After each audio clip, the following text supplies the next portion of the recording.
Okay, so I left off. I was talking about how she's not grieving.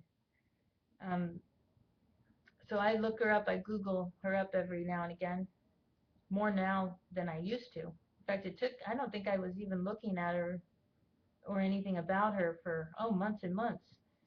Um, I'm pretty slow about certain things like that. I just assume that um,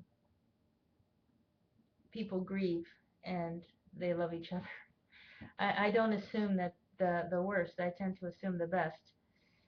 So um, anyway, I noticed she's not grieving, nor has she ever. There's been no grieving involved. She's at the White House, with this memorial thing, and she's happy, at the White House. There's no grieving involved. She's there smiling and shaking hands with, Gabby Gifford and Mark Kelly. And, you can see this and then I go on YouTube and see who she's talked to, or to, just to get a sense of who she is as a person. And that's like almost impossible to do because, it's like she's there trying to get other people to say what she wants, but she doesn't say anything herself. So they will talk like the one with Ben Affleck. He'll talk very artistically. He talks like you would expect. He's explaining things and showing things. I mean, he does it from a filmmaking point of view, but he could just as easily be talking about any kind of artwork. That's how artists talk. And she keeps trying to channel it into like statistics, and artists don't do that very well. It's like they're two different languages, you know.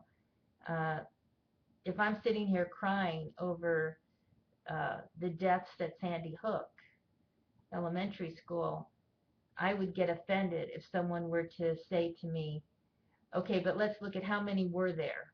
How many kids were there? How old were they? And if we look at the big picture of how many kids are killed all over the world, um, if someone were to try to channel the conversation into a statistical conversation in order to stop me from being full of emotion, that would piss me off, and it would also tell me something about them. Okay, they can't grieve. They're not grieving because uh, for me, the fact that there was a little boy named Noah Posner targeted in this killing, I can't get past that. My son's name is Noah, and I can't get past that. Um, so, you know, her behavior it makes no sense, not on any level.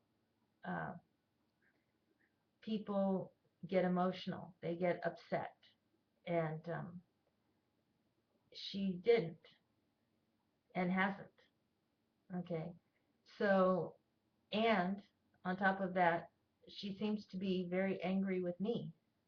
Uh, and the only connection she and I have would be because of what I did on that Jay Rosenbaum Needs to Talk, what I said. Because I was actually having an online friendship, camaraderie with someone who was also looking for a missing little girl. And that person happened to be her husband, and she's jealous. Okay. That's the only way I can piece it together. I fully admit that I said what I said. I did. I said I love him. I did. And I backed it up. I kept talking to him afterwards, and enjoying the back and forth communication trying to find Lauren. It became, I don't want to say working relationship, but it's something like that. And so what? I mean, so what? But it was more than a so what for her, apparently, because it just kept, you know, even after he died, she didn't grieve. She just kept going at it and go. I mean, you can see it. If I were to document it sequentially, her behavior, you could see it. I don't have time to do that here because that would just take forever because it's gone on for over a year now. But you can see that that's what's going on. So I have to come to the conclusion that maybe he's not dead. Maybe he's alive because she's obviously still jealous. She's got some kind of issue with me, and why would she if the guy's dead? Why would she? It just makes no sense. So, and it would explain her not grieving. She can't grieve because the guy's not really dead, you know. So it explains two things right there. Um, and I don't know what to make of it because, as I've said, I've never met him. So if he were alive, if her behavior indicates, which it does, that he's alive, and if she's jealous of me, which her behavior also indicates, okay, then that would mean that she thinks that I'm having an affair or something with him. I am not. I have never seen him. Now, I did see a guy. I saw him in passing, okay, that I thought looked like him. But I don't even know for sure because I've never really seen him. He did not look like the photos.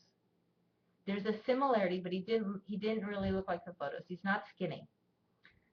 In fact, he's a little chunky, and his face is way chunkier, and he's really really tall, and he's very very. This is the giveaway. He's very goofy. I mean, unbelievably goofy, which always draws my attention. But I just saw him. I can think of two times I saw him in passing, and he didn't say one word to me, and I didn't say one word to him. Um, but it was hard not to notice. Okay, I saw him one time. Noah, I'm not done here. I will come get you when I'm done. Okay, one time was when I was with Noah. So there was no way I was going to approach this guy and ask him, what the hell are you doing? Trying to get my attention in this way because I got my kid right with me. And it was just too weird. Uh, this guy, who I am not convinced, I don't know for sure if he was Steve Jobs. I don't know, but I've got to wonder, given all the events that have happened, I have to wonder. But I don't know because, like I said, he does not look like that picture. Looks like a chunkier version, not skinny at all. And I didn't get a good look at him because he had a wig on his head. He had the most ridiculous toupee wig thing on his head that I have ever seen. It was, I go into, I went into the Wonder Lab, this place where kids go, and there must have been 100 Steve Jobs lookalikes in there. I mean, I kid you not. Okay, maybe 100's exaggerating. 50. Okay, there were a lot of them everywhere I looked. So I'm like looking around thinking, what is going on here? It's like some weird flash mob thing, you know? And I'm just like, okay, I'm just going to pretend like I don't notice. I'm here with Noah. Noah doesn't notice. We're playing. I'm just going to pretend like this isn't like in my face obvious.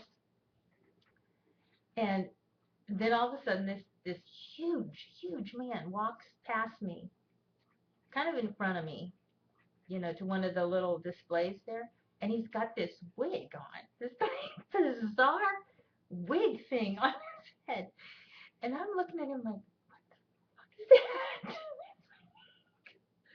I mean, it was like surreal, you know, and I just like, I don't know if I should sit there and stare or if I should grab my son and run away because he might do some kind of I don't know what to make of it, right?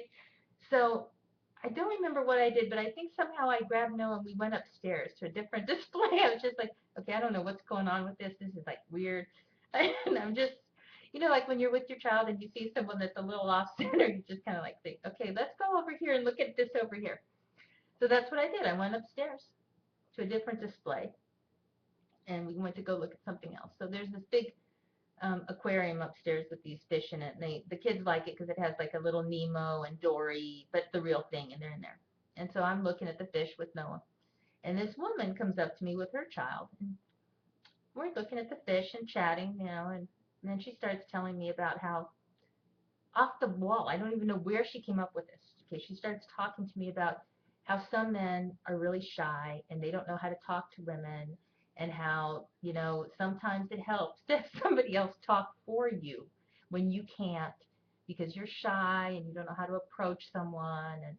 And I'm looking at her like, what's your problem?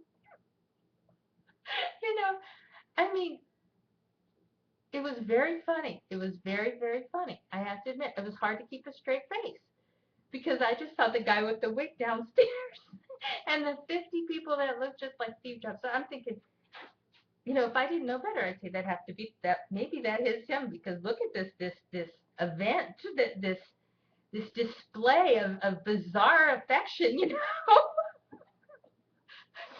But I can't prove it. I don't know because, like I said, it does not look like that guy in the picture, and I've not met him, and he didn't talk to me, not one word, and I didn't say one word to him either because I've got my son with me, and I don't know what to make of this whole thing other than I just want to bust out laughing, but I don't know. So after we're done with our little visit to the Wonder Lab, I go home and go about my life, and try to forget about it.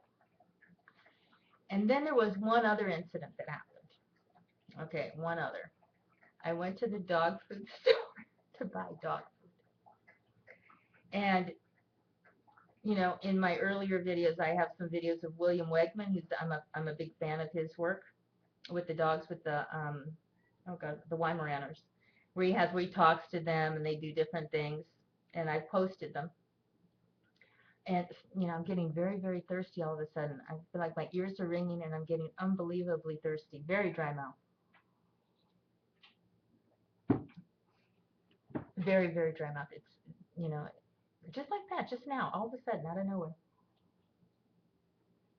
Um, so I go to the dog food store, and I like the dog food store. I'm a big fan of that particular store. The people that work there are great, and I've used some of their comments.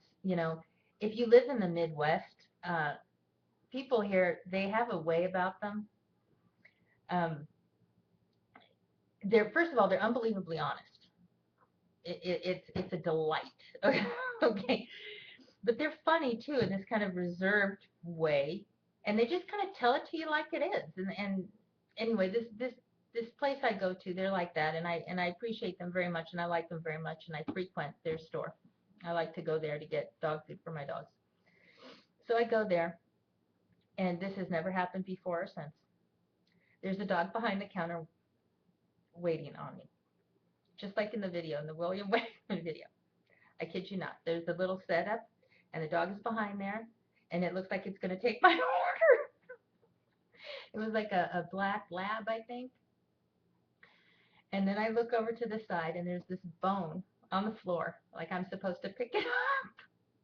This big giant bone is sitting there, and there's this dog waiting on me behind the counter. And I'm like thinking, okay, it's a little weird. I'm looking around, and there's this big, huge, tall guy, but his back is facing. I can't see him, but he's huge. And it looks like the guy with the wig, chunky kind of guy. I don't know, maybe chunky isn't the right word. Um, Not skinny. He doesn't look like he just came out of Auschwitz starving to death. Okay, and he's in the back, looking at something, I guess. And so I'm looking at him, and I'm thinking, you look like the guy with the wig that I saw back over there. And I'm looking at this bone, and I'm looking at this dog that's waiting on me, literally waiting on me. Okay, behind the counter, like ready to take my order, and I'm going to pay the dog. And I'm thinking, you know what? This is the same guy. The same guy that was in the Wonder Lab. This is the same guy, and he's got a thing for me. I'm sure of it because you know this is quite the theatrics. Um, But again, my son is with me, and my son is playing with the other dogs because at this place they have other dogs that they allow there and some cats, and they walk around. So there's nothing I can do. I'm not going to go up to him and ask him who he is. I mean, I've got my son with me right there. I'm dying to know who he is, right? But I can't. I can't ask. And then I start thinking, oh look, I'm running out of time again. I don't know. Maybe I'll do one more after this.